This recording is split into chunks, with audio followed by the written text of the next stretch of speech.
Minister Videgaray, welcome. We're delighted to have the opportunity to sit down and talk to you again. Let me start by congratulating you on Mexico's coming top of our annual ranking of both finance ministries and public credit offices in Latin America. The award for Finance Ministry of the Year is very much, I think, testimony to the major structural reform drive undertaken over the past year. Congratulations. Given the historic reforms that we've seen over the past year, could you give us a sense of where this leaves Mexico today? Well, thank you. First of all, it's an honor to be here again, and it's a real honor for the Ministry of Finance and the whole team to be recognized by LatinFinance.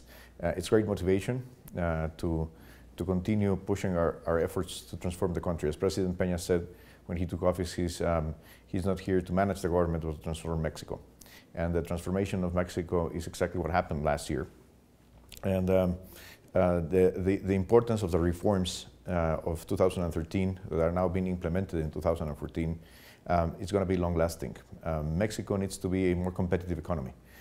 We need to increase the pace at which productivity grows as the only way that we can foster long-term growth that can be sustained at higher levels. And for that we need changes, deep changes in many markets, particularly those that have a widespread effect throughout the economy, like the labor market, telecom, energy, of course, the financial market, and that's the purpose of these reforms. That the common denominator, the common theme of these reforms is to increase our productivity, to make us more competitive, and therefore to increase our growth rate.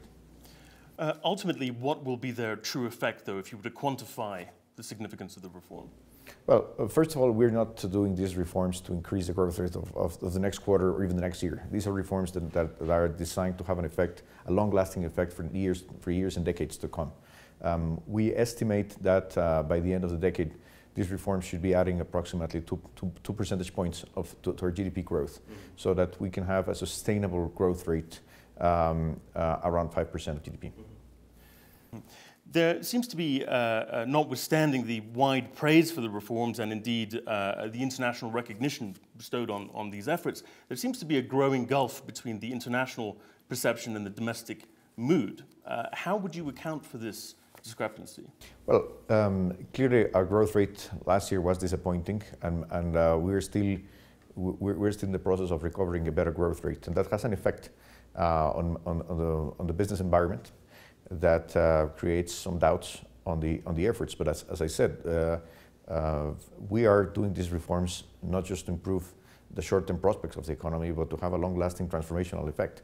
So as the effects of the reforms start to show up, not only in the big numbers of the macroeconomy, but also in the economies of families, I think that a lot more support internal will be there for the reform process. But at the same time, given the growing negative sentiment within Mexico, would you think that perhaps the benefits of the reforms have not been properly communicated to the public? Well, it's a process. If you look at yesterday's numbers of consumer confidence numbers, were still low. We'll really see an improvement from last month. So it's a process. We're going to have better growth this year. I think that's a consensus, and all the indicators show a recovery of the economy, and along with growth and as we start to see the first effects of the reform, we expect that the environment will be much more positive. What do you put the disappointing growth figures of the past year down to? Why did Mexico perform so poorly? It's a combination of external factors and domestic factors. On the external front, clearly the U.S. did not have the growth rate that we anticipated. And that hurts our exports. 80% of our exports go to the U.S. So as the U.S. is not having strong growth, we suffer, and that's what happened, particularly in the first half of 2013. And on the domestic front, we had problems mainly in the construction sector, both because of problems in the housing, in the home builders restructuring, and also because of the change of government. The pace at which we started government expenditures last year was different than the previous year. Government expenditures were much more concentrated in the second half of the year, and that contributed to creating a slow start for the year. The prospects for 2014 are different on each front. The U.S. economy is looking much better. the housing industry is rebounding, particularly through other companies, not just the three big ones, or that used to be the big ones. And government spending is starting very strong. The figures for the first month are very encouraging, and we'll continue to do that. One final question, if I may. What worries you most when thinking about Mexico's future? Well, I think it's our ability to fully implement these reforms, and to make sure that these reforms really have an impact on people's lives. And that's the opportunity, but that's also the challenge. Right. Great. Minister, thank you very much for your time. Thank you.